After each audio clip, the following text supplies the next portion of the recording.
TVC News State House correspondent Femi Akonde joins us on the news at 10. Also joining us is CEO Beacon Consulting Limited, Kabir Adamo. Gentlemen, thank you for joining us at this time. Let's begin with you, Femi. Talk to us about what you're able to gather. We know that, again, the president has, outrightly said there should be no civilian casualty, even in bringing, the perpetrators of this act. Sorry, I can't hear your question. To book. Femi, I am asking you to give us some more updates about the directive from Mr. President that there should be no civilian casualty. Well, I still can't hear your question, but, the Delta State Governor's visit to the presidential villa today is just to bring President Bola Tinubu up to speed with the situation of things. And that does not mean that the president, as commander-in-chief, has not been briefed. Of course, he has been briefed. The day the incident happened, he has been briefed by security chiefs.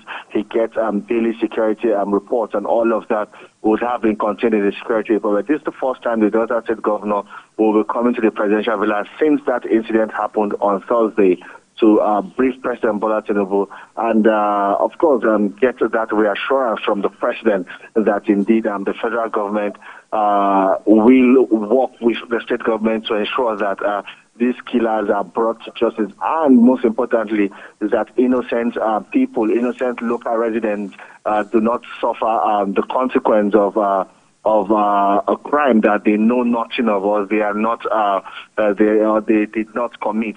So that seems to be the priority for the Delta State government now, to ensure the innocent do not suffer. And a lot of people have also knocked the Delta State government for their slow response to the incident. It happened on Thursday. An official statement came from the Delta State government, I think about Sunday, and the Delta State governor is coming out to meet President Bola Tinubu today, and he went to that community yesterday. So people have criticized, the slow response and all of that. But the most important thing for both the Delta State government and the federal government is to ensure that these killers are brought to justice, and the army is already on the hunt of these killers. Our State House correspondent Femi Akonde for us in Abuja. Thanks, Femi. Let's now bring in Kabir Adamo, who is CEO Beacon Consulting. The situation in Delta State has gotten many people talking, and aside that, you also look at happenings in Kajuru and Kuriga in recent time. Do you see a way out of this? For having me once again. I mean, the most important thing is the united front of Nigeria. And apart from a few netizens that have been sharing very absurd statements, starting from Mr. President, his statement is very clear. It is emphatic. It is unequivocal in his leadership and his desire to see that the perpetrators of all forms of criminality across Nigeria are unearthed and that they are penalized. And more importantly, and for me this is the joy, he recognizes that we're in the rule of law, and he is also assuring everyone in the past when such occurrences occur. So we're hoping that the harnessing of our national powers, starting from the commander-in-chief to the second, like you've reported, the Senate, the House of Rep, name them, virtually everybody, down to the market woman. I intelligently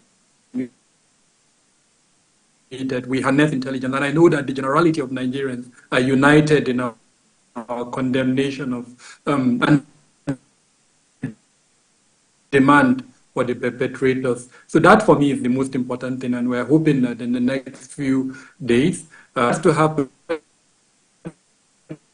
in Kaduna. Is quite unfortunate to see attacks and then abductions that are quite worrisome, because we're not talking of 1, 2, 3. These are mass abductions. It's not an easy thing to gather people in that much. So I do hope that our security forces are able to, more importantly, do it